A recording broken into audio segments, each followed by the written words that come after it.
Hi, my name is John Scull. Most people in the vanning community know me as Bonehead. We've been vanning since 1972, and this is 2020, so next year makes 50 seasons that we've been vanning. We've done it with 2 trucks, started with a 72 Ford, and I bought 1975 Ford when they first came out. The history on this truck, it was the first ordered Gen 3 truck in Rhode Island.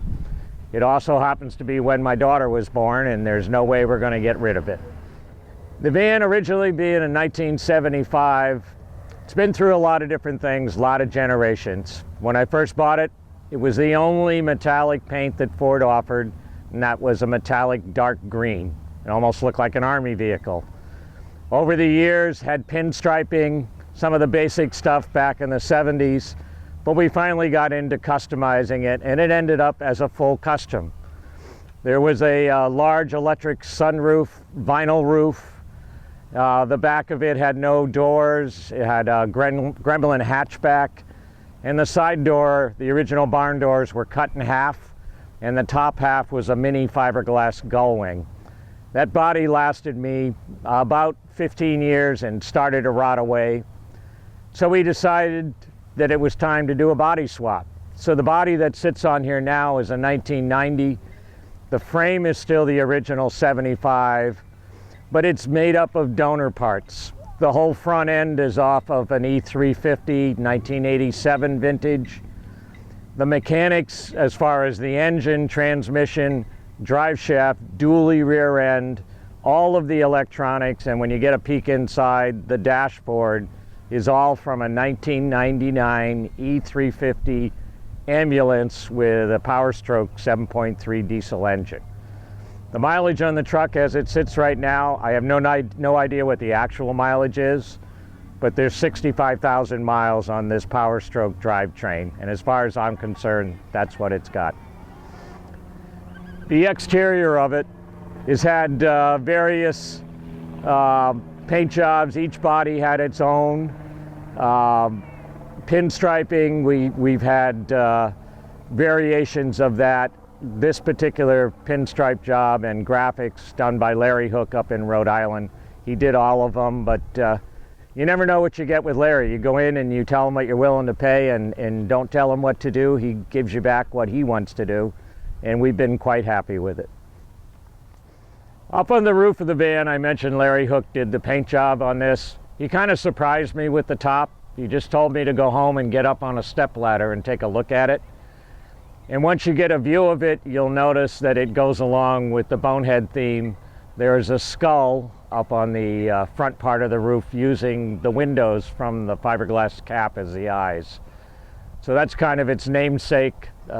We've called the van Bonehead Revenge ever since the last rebuild, and it's kind of appropriate. Everybody thinks it's going to rust away and die, and then it shows up in another version.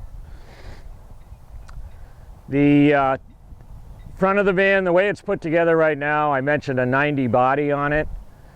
The body was put on halfway through the doorposts and halfway through the front steps. They cut away the 75 body that couldn't be saved and welded on the 90 body with 90 doors, all the glasses from the 90s.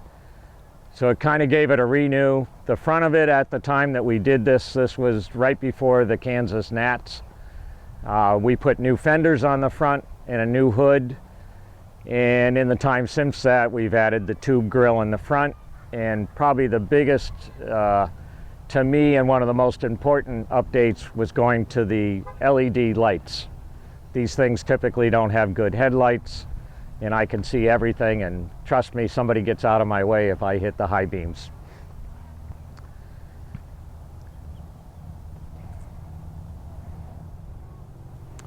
A lot of people that have vans, they always want to go to the cargo vans, no windows. Even in my first 72 van, we had windows. I've always used this to travel with my family, and it was important that they got to see everything that I was experienced as we traveled around the country. We've been to van runs all over the U.S. and also an awful lot of time in Canada. both Ontario and Quebec. During the time that we traveled around, we had scrapbooks, kind of showed where we were going, but a lot of it was just in my head. So we decided at one point, we had already had some glass etchings done on the van, but I wanted to start putting the history of what I've done with this van since '75. And as we get into some of the glass etchings as we go around, you'll see it's my history as I remember it. On the vent window, this was the original '75 vent windows.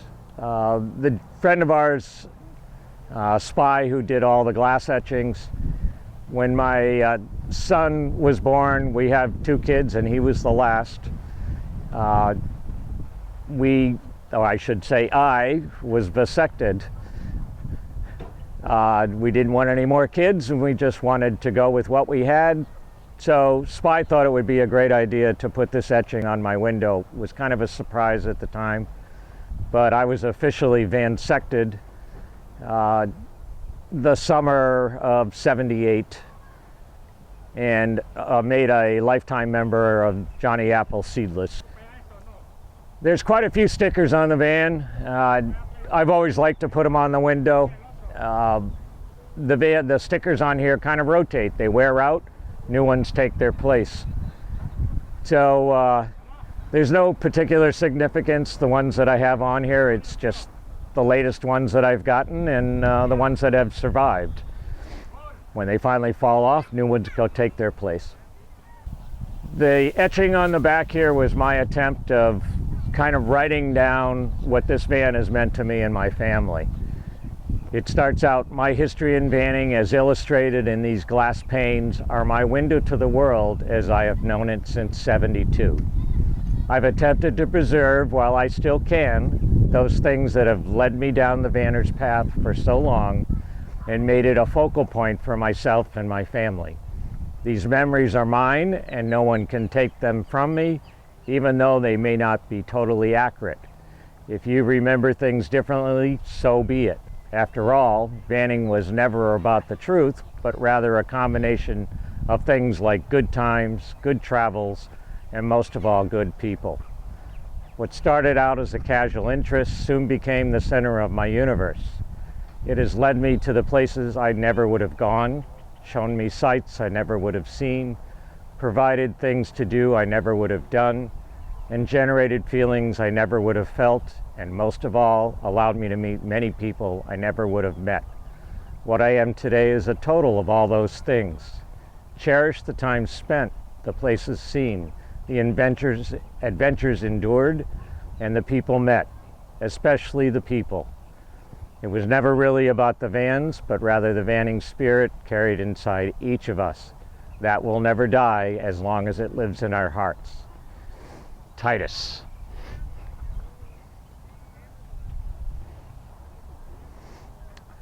While we're doing a side view here, just some quick information on the dually setup here. I originally converted this truck with an '87 ambulance, box ambulance, and a 460. But when I had a chance to get a '99 ambulance with the Power Stroke diesel, I decided to go with that setup. So this dually setup that you're looking at, this is exactly the way it came off the ambulance. The wheels have been changed, but the rear end axle spring setup is all what was on the box ambulance. Behind these tires there are 10,000 pound capacity airbags. I built this truck to tow, and the first thing I did after building it was hauled across the country to the Kansas Nats, hauling a 32-foot camper that ran just under 9,000 pounds. At 12 miles to the gallon, the diesel purred the whole time and still does. From the back side of the van, I mentioned my name is Bonehead, at least to most of the vanners, hence the license plate. This particular license plate was featured in the newspaper in Rhode Island about 25 years ago. The reporter just happened to be searching through the registry records and looking at vanity plates, and he thought this was a really interesting one, and he was a little surprised to find out I was a software engineer and was proud to carry a plate that said Bonehead. So, but that's what I am. I had mentioned before the truck was built for towing. This is a heavy-duty tow setup. It's actually got the twin tubes. You can slide a hitch setup into either of the tube to pick the best height for towing the trailer. And on the rear axle right in front of this is where the 10,000-pound airbags are. I can either use standard air at a gas station compressor. There's a valve located on the bumper, or I have a built-in compressor controllable from the cockpit that I can run up the pressure to 100 pounds. And this thing you could put 1,000 pounds of tongue weight on that and it'll squat about an inch, and that's it. Other items I've put on here primarily for the towing purposes. It's got a wireless camera set up here, and that goes up to a monitor that's also in the cockpit area. And there's a second camera that goes on the back of the trailer, so I have my options to see exactly what's behind me. And it kind of surprises people when you back a 32-foot trailer into a spot and stop 6 inches from the curb. I usually don't tell them I'm cheating. All right, now we get a side of this of the van. Once again, glass etching, done by JT Spy, of course. This is a lot of pictorial designation or history of what I've done with this van since '75. The first truck-in we ever went to as mini-state truckers, July 7th, 1977, was the main event in Ellsworth, Maine. And there's etchings across the bottom of the window that shows kind of a good idea of the member in the club that went to the run, and if you look around it, it mentions a lot of the runs. There's lists of many of the runs that we attended in the New England area, and Mini-State had their own runs. We did the fog run for many years. We also did a jello suck competition during the winter months just to give us something to do. Nothing like 100 vanners all yelling suck, suck, suck during the finals. Other things on this side of the truck, the exhaust pipe. This thing has 4-inch exhaust off the turbo. I mentioned it was modified, high performance, and in order to get that heat away from the engine, that pipe, it actually runs 3 inches off the turbo, and then it ends up as a 4-inch tip. The slider, everybody always wants to know, how do you make a slider work when you have wheels that stick out that far? We simply had an extension made up for it, and Paul Landry, my welding friend, was the one that came up with that. And I could actually do a pretty quick, everybody always wants to know, how do you get around it? You just build it and it works. It's been this way for over 20 years, or almost 20 years, and it doesn't sag, it doesn't do anything that most people think it would do. And all that is a piece of steel pipe. Cost about $2.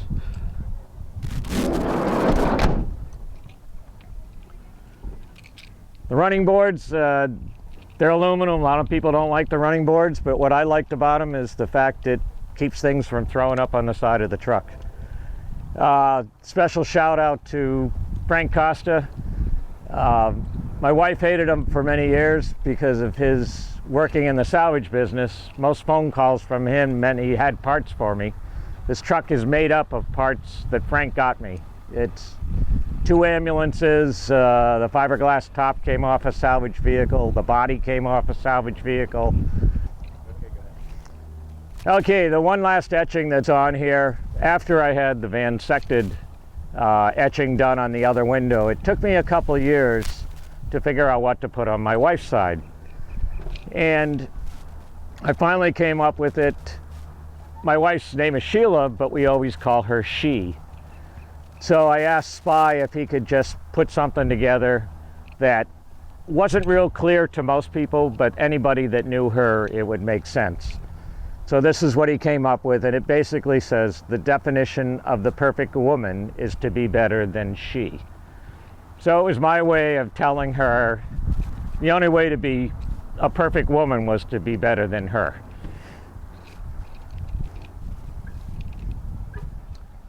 All right, the interior on this right now is all getting ready to be ripped out.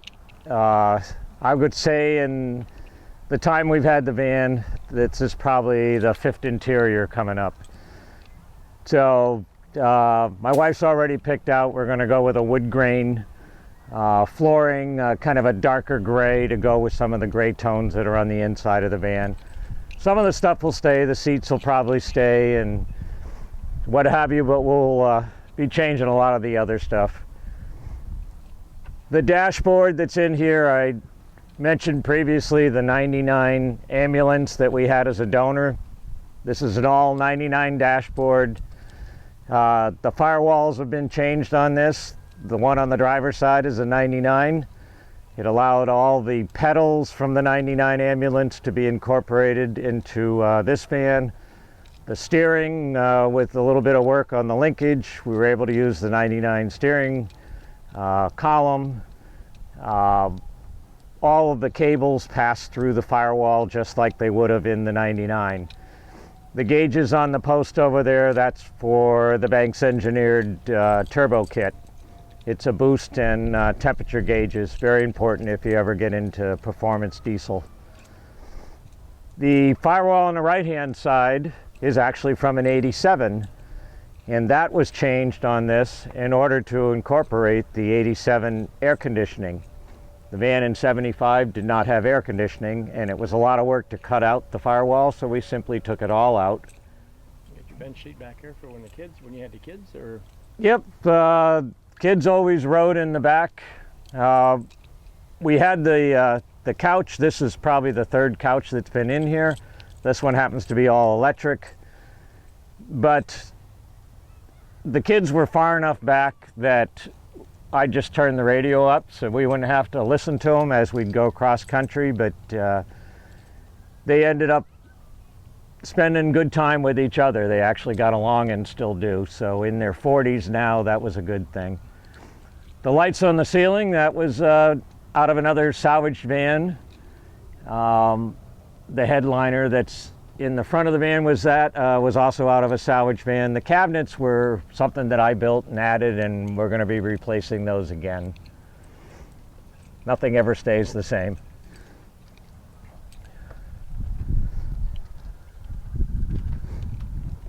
What is this, a CD, DVD player? What is this? There is a 10-player DVD up there. I think we used it 5 times and the whole time it's been in there, and all it did is serve to crack the headliner. So I'm putting an all wood headliner in, and the DVD won't be going back in again. You know, I'm mounted on the wall in the back. I probably should have pointed that out. If you look on the outside of the van, it has twin fillers on the 1990 body for fuel.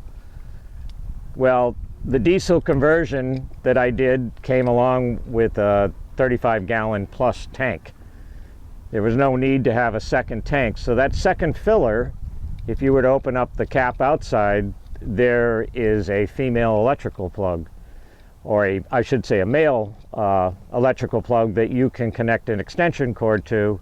That comes in and feeds the inside of the van with 110, and the inverter charger in here it's actually a charger, keeps all the batteries fully charged, and it also lets you run the TV that's up in the ceiling and some of the other accessories, all to run on 12 volts while you're plugged in. It's not a large TV, but kind of like an airline. You hit a button and drop down the panel. Digging around inside the van here, I noticed I'm still carrying my little mini state trucker sign. For many years, 7 years in New England, we used to put on the fog run. And one year, the second year, 1979, I believe it was, we co-hosted with Narragansett Van and Panel Truckers at Doc's Playground. And someone had made a large, like 6-foot wide wood plaque that said Foglanders. And then they made a mini state truckers for our club on one side and a Narragansett Van and Panel Trucker sign for the other side. I have no idea where the other parts are, but this was given to me by our good friend Carol, who had a client that found it in a closet. Has no idea how it got there, and saw the van on it and thought that maybe Carol would know who it belonged to. So that's how I ended up with it back again. But that goes everywhere with this now. I mentioned more than once my bride of 50 years. This would be Sheila. She hasn't done a lot of work on the van, but nothing gets done unless she approves. That's for sure. And our secret to 50 years of marriage: go vanning. Been doing that for almost 50 years, and I think it's one of the best ways to stay married. Not to mention make babies along the way. That's right. Just two.